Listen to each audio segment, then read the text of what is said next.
ในสงขลามันได้มาเด็กกันหน้ากันเนาะ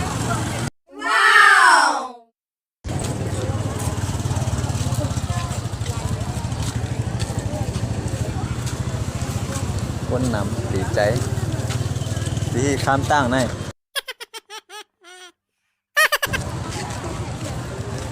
เพื่อนชื่ออะฮะ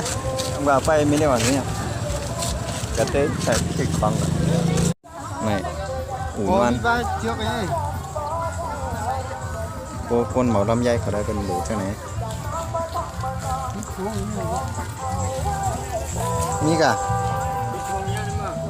นะทงอูมจ้าเป็นยังล่ะ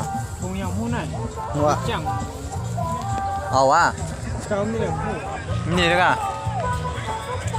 ด้วยอะไรเนี่ยของว่านี่ก็เป็นกัดเมืองเปล่านะครับมีวันจันทร์ด้วยค่ะเดี๋ยวมั้ง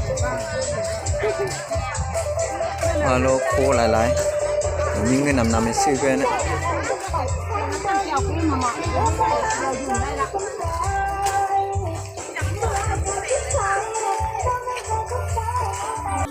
อันนี้เป็นหมันตาปลาค่ะเนี่ยอันนี้หมันตาปลานี่เป็นโคลูกอ่อนย่าซื้อโคหลานน่ะหรือว่าซื้อโคหลานชื่อคุณหลานอันนี้เป็นผ้าค่ะเนาะ